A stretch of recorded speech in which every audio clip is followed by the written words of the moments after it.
Stock మార్కెట్లు వరుసగా రెండవ రోజు కూడా లాభాల్లో ముగిసే దేశంలో చమురు కొరత లేదని కేంద్ర ప్రభుత్వం స్పష్టం చేయడంతో బుల్ దూసుకెళ్లింది. ఉదయం లాభాలతో ప్రారంభమై మధ్యాహ్నం తర్వాత కొంతసేపు నష్టాల వైపు మళ్లినప్పటికీ వెంటనే కోలుకుని పుంజుకుంది. చివరకు లాభాల్లో ఎండైంది. సెన్సెక్స్ 567 పాయింట్ల లాభంతో 76,070 వద్ద ముగియగా 172 పాయింట్ల లాభంతో 23,581 వద్ద నిఫ్టీ ముగిసింది. NALCO, SAIL, Eternal, MCX India, Tata Steel వంటి షేర్లు లాభాలను నమోదు చేశాయి.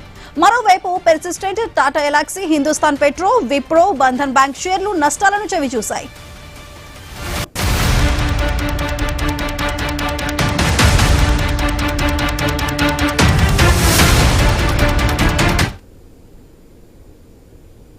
స్టాక్ మార్కెట్లు వరుసగా రెండో రోజు కూడా లాభాల్లోనే ముగిసాయి. అయితే దేశంలో చమురు కొరత లేదంటూ కేంద్ర ప్రభుత్వం క్లారిటీ ఇవ్వడంతో ఈ స్టాక్ మార్కెట్ బుల్ అయితే దూసుకెళ్లింది. అయితే దీనికి సంబంధించి ఇప్పుడు మనతో పాటు మాట్లాడడానికి స్టాక్ మార్కెట్ అనలిస్ట్ ప్రభు గారు అందుబాటులో ఉన్నారు. ప్రభు గారు నమస్కారం అండి. నమస్తే ప్రభు గారు, గత 15 రోజులుగా కూడా స్టాక్ మార్కెట్ కొంచెం లాసెస్ లోనే వెళ్ళింది. గత నిన్న ఈ రోజు చూసుకుంటే లాభాల్లోనే దూసుకువెళ్తుంది. ఈ రోజు కూడా ఉదయం లాభాల్లో ఉన్నా సరే మళ్ళీ మధ్యాహ్నానికి కాస్త డౌన్ అయ్యి మళ్ళీ కేంద్ర ప్రభుత్వం ఇన్ఫర్మేషన్ తో మళ్ళీ బుల్ దూసుకెళ్లిన సిచ్యువేషన్ ఉంది. సో షేర్ మార్కెట్ కి సంబంధించి మీరు ఏం చెప్తారండి?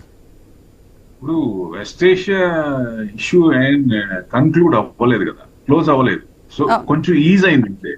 సో ఆయిల్స్ అనేది మనకి శివాలిక్ గానీ, నందాదేవి షిప్స్ గానీ మనకి ఎల్పిజి గ్యాస్ మనకి సప్లై అయింది. అట్లనే only enemies are not allowed, మిగతా వాళ్ళందరికీ ఓకే, వాళ్ళందరికీ నేను పంపిస్తానన్న ఒక హింట్ ఇచ్చారు వాళ్ళు. అప్పుడు కొంచెం మార్కెట్ ఈజ్ అయింది. సో అక్కడేమో ఫ్లేర్ అయిపోతుంది ఇష్యూ. మళ్ళీ దుబాయ్ మీద మళ్ళీ కన్సిస్టెంట్ గా బాంబులు ఇరాన్ నుంచి పడుతూనే ఉన్నాయి, అక్కడేమో ఆగలేదు. సో టూరిజం కూడా బాగా దుబాయ్ లో బాగా దెబ్బ అయ్యేటట్టుంది. ఎందుకంటే బాగా బాంబులు అంటే మరి ఇదైపోతుంది కదా, సో మొత్తం స్మాష్ అయిపోతుంది దాదాపుగా. సో ఈ ఇష్యూస్ ఏం తగ్గలే అక్కడ. సో ఇప్పుడు వీక్ అంటే ఎక్స్పైరీ కాబట్టి ఇవాళ, సో నిన్నటి నుంచి క్లోజింగ్ అంటే ఈ మార్కెట్ ఎంత లోతుగా పడితే అంత షార్ట్స్ ఎక్కువ ఉంటాయి కాబట్టి ఆ షార్ట్స్ కవరింగ్ చేయాలి. ఇప్పుడు షార్ట్ కవరింగ్ చేసినాక నెక్స్ట్ వీక్ కానీ నెక్స్ట్ సిరీస్ కానీ వాళ్ళు ఏం చేస్తారు, షార్ట్స్ బై చేస్తారు. సో అది చేయకుండా ఉండి ఓన్లీ షార్ట్ కవరింగ్ అంటే షార్ట్స్ ఉన్నది బై చేసి వదిలేస్తే ఏమవుతుంది, మార్కెట్ పెరుగుతుంది. అలానే ఈ 2 రోజులు పెరిగింది. మనకి ఇష్యూ పరంగా ఏం సాల్వ్ అవ్వలేదు కాబట్టి అప్పుడే మనం అనుకోలేము. కాకపోతే ఫిబొనాచి సిరీస్ ప్రకారం బాగా పడింది కాబట్టి దాంట్లో కొంత పర్సంటేజ్ రివర్స్ అవడానికి ఛాన్స్ ఉంది కాబట్టి 23,900 23,800 to 900 వరకు రావచ్చు. అక్కడ మళ్ళీ ఏదన్నా మళ్ళీ ఇష్యూని బట్టి కొంచెం ఇది అవ్వచ్చు. ఎందుకంటే క్రూడ్ తగ్గలేదు, క్రూడ్ ఈజ్ అబౌవ్ 100 ఓన్లీ, అది తగ్గలేదు. మనకు క్రూడ్ 60కి రావాలి, జనరల్ గా 60 to 80 ఉండాలి, అది తగ్గలేదు. సో ఇష్యూస్ ఇంకా ఉన్నాయి, బర్నింగ్ ఇష్యూస్ ఉన్నాయి, అవి ఉన్నాయి కాబట్టి మనకి రూపీ బాగా ఇదైపోయింది, నియర్ ఆల్ టైమ్ లో. సో 92.38 92.4 ఉంది. అదేమో చిన్నగా 100 రూపాయలకి వెళ్ళేటట్టుంది. 3 lakhs crores అంటే ఇవాళ 3 లక్షల కోట్లు యాడ్ అయినాయి పెరిగినప్పుడు. అంటే 4,33 lakh crore బిఎస్ ఇది. సో అంటే ఒక్కొక్క రోజు 10 లక్షల కోట్లు పోయినప్పుడు చిన్న ఇది నిన్న ఒక 3, ఇవాళ ఒక 3 వేసుకోండి. అంటే అంత బ్రాడర్ మార్కెట్ నిన్న పడింది, బట్ ఇవాళ బ్రాడర్ మార్కెట్ పెరిగింది ఎంత, 0.7% mid and small.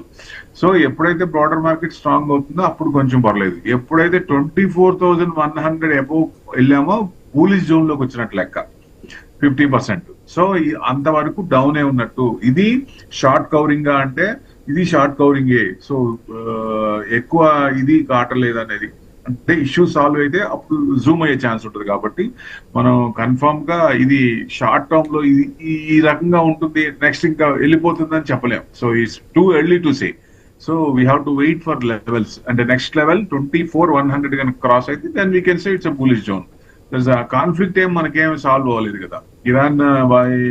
US Iran Tehran అనుకోవచ్చు, అది కమ్యూనికేషన్స్ ఛానల్ కూడా ఓపెన్ చేశారు. సో ప్రాసెస్ లో ఉంది, ఇష్యూ ఈజ్ అవుతోంది బట్ నాట్ క్లోజ్. సో అందుకని కొంచెం చూడాలండి, ఇంకా చూస్తే గానీ.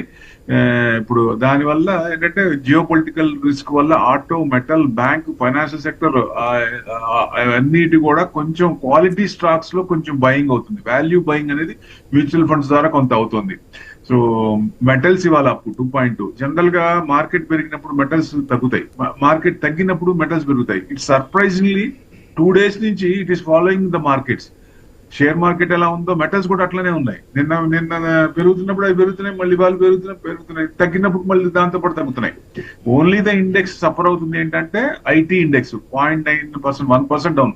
అంటే అది మూలిగే నక్క మీద తాటికాయ పడ్డట్టు దాని మీద కొడుతూనే ఉన్నారు. లే ఆఫ్స్ జరుగుతున్నాయి, ఇప్పుడు లే ఆఫ్స్ జరుగుతాయి అనే భయం ఐటీ సెక్టర్ లో బాగొస్తుంది, ఐటీ కంపెనీస్ లో బాగుంది. అది ఆ భయ పొర పోలేదు ఇంకా.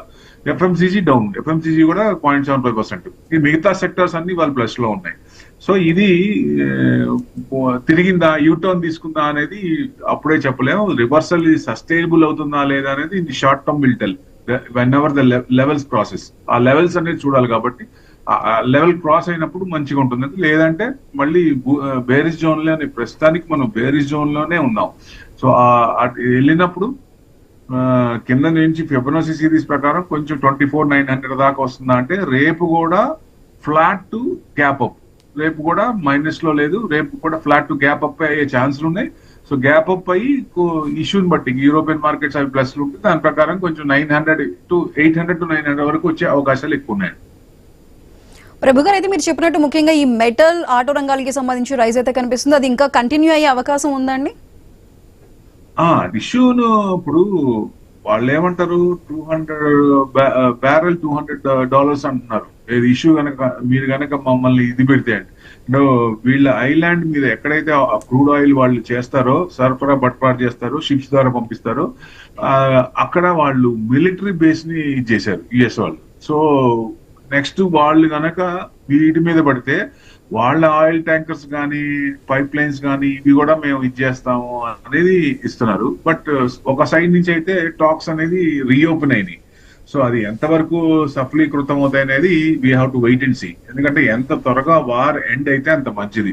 సో ఇప్పుడు ఎందుకంటే ఎల్పిజి గ్యాస్ ఎక్స్టెండ్ అయితే మనకి ఇబ్బంది. ఇప్పుడు 2 షిప్లు వచ్చినాయి అన్నారు కానీ ఇప్పుడు అన్ని చోట్ల చూస్తే ఎక్కడ చూసినా టైట్ ఉంది. మరి షిప్స్ రిలీజ్ అయితే మరి ఎందుకని గ్యాస్ సప్లై అవ్వట్లేదు, ఎందుకని ఇది అవుతోంది?